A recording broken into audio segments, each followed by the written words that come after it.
my name is Mr. TV and welcome sa aking YouTube channel.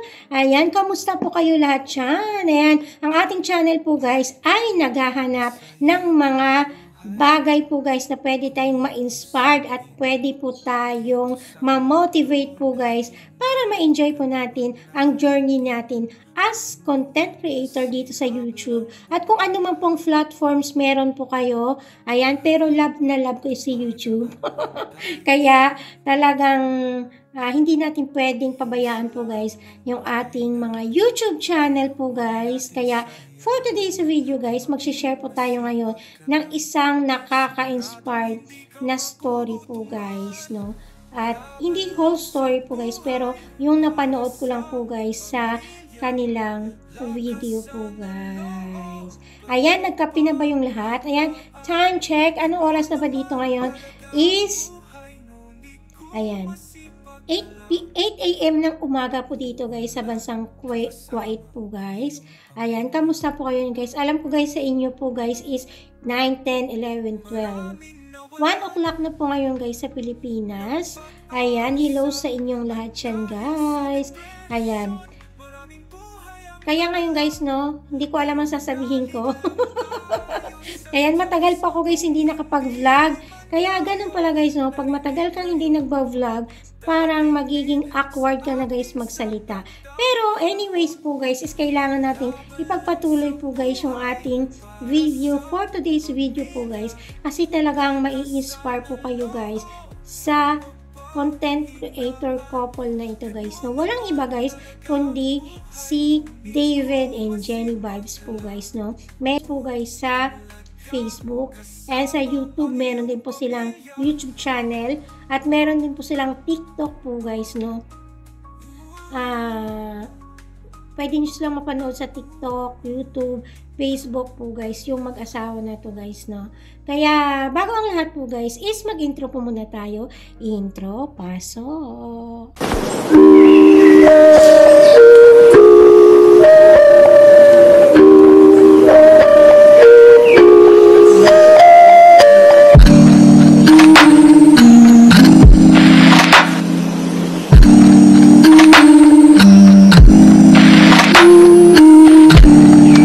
Bakit parang sa'kin lamang may galit, madayang tadhana iyong pansinin, wala na ba?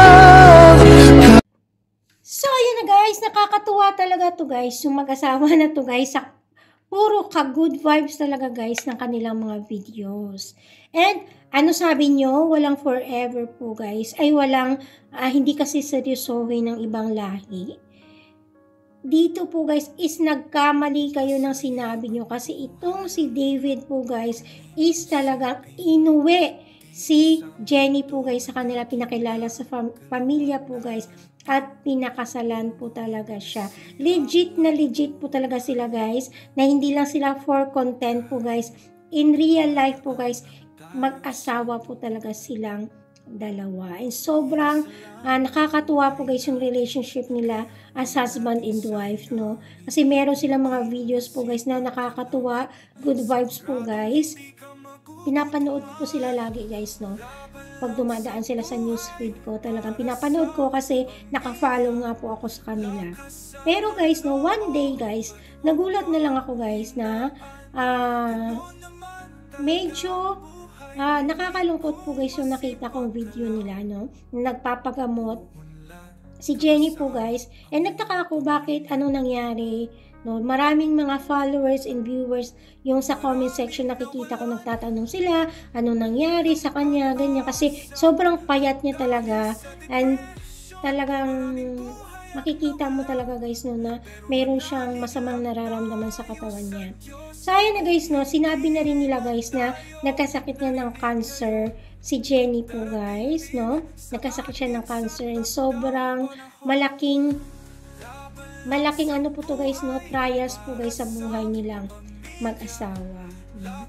Kaya talagang sinundan ko sila guys no, tinignan ko yung mga nagko-comment po ako guys sa kanila din. Nagko-comment po ako guys ng pwede guys makatulong para ma-flip po guys yung pag nabasa po ni Jenny is magkaroon siya ng lakas ng loob, magkaroon siya ng positive po guys. No, kasi mahalaga talaga guys na mag-comment ka ng maganda po guys sa isang video po na alam nyong may pinagdadaanan yung tao.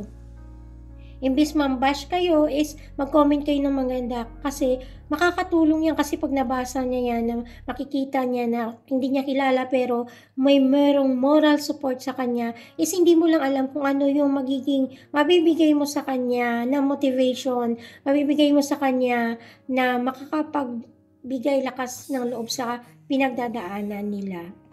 So ayun na guys, no, pero itong mag-asawa na to is very strong couple po sila guys, no, lalong-lalo na po guys si Jenny po guys.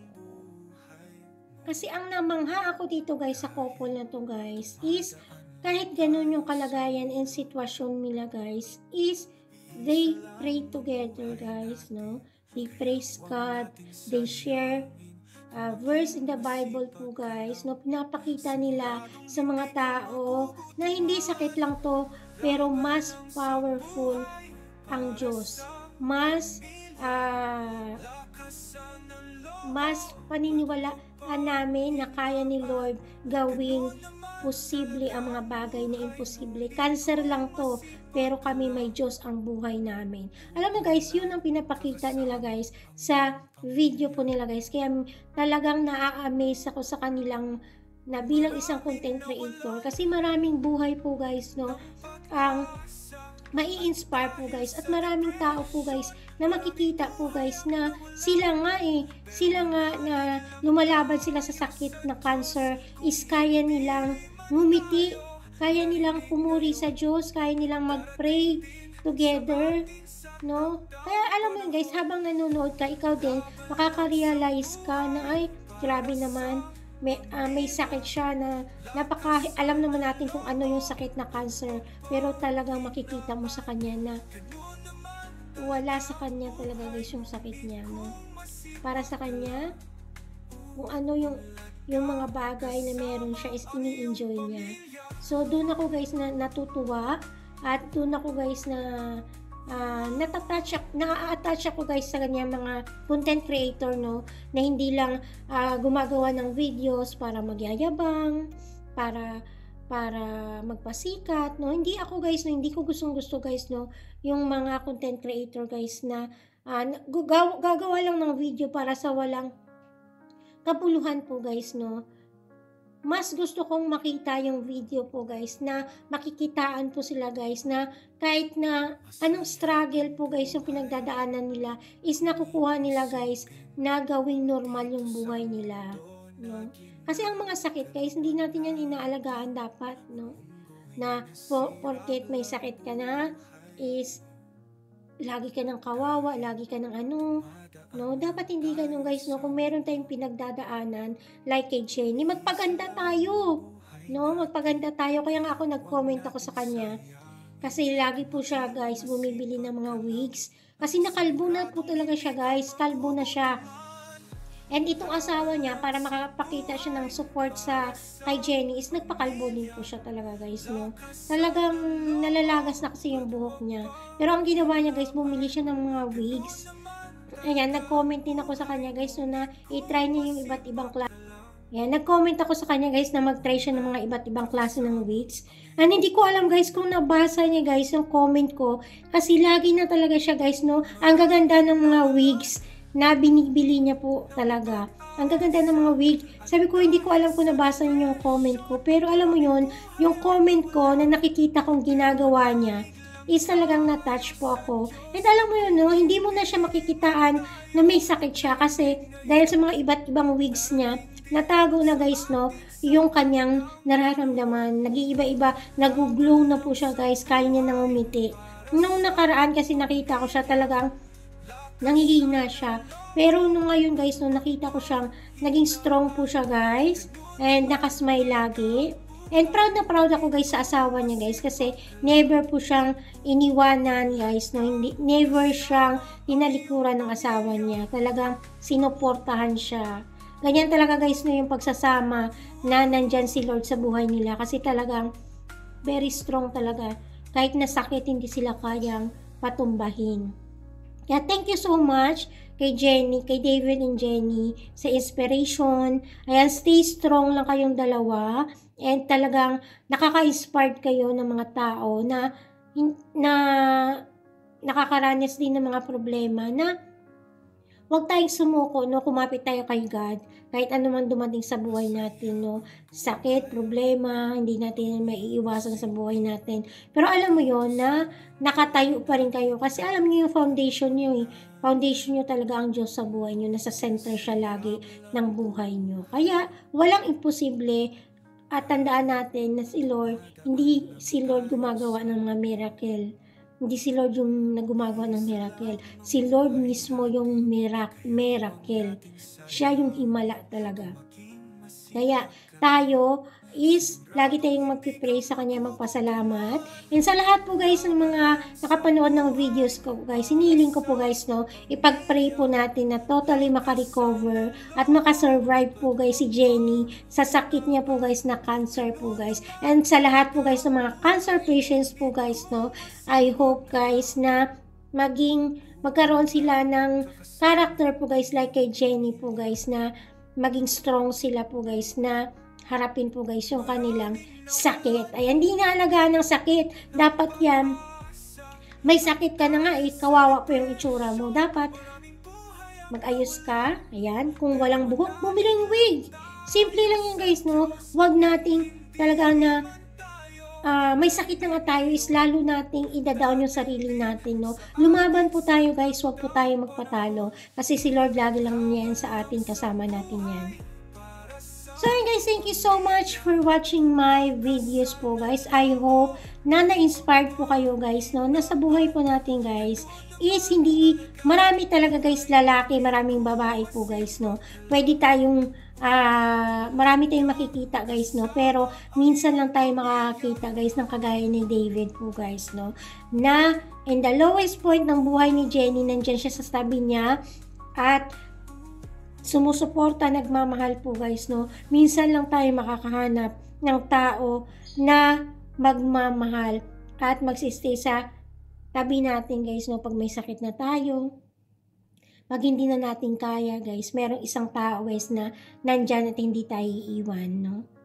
Hanggang dulo po guys, no? Kaya maraming salamat. My name is Mr. TV.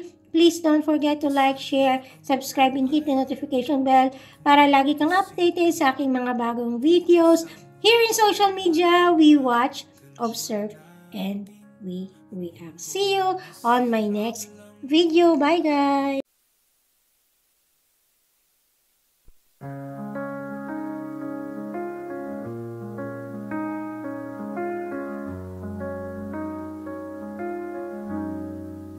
Masaya ang buhay kung iisipin dito sa mundo na ginagalawan natin.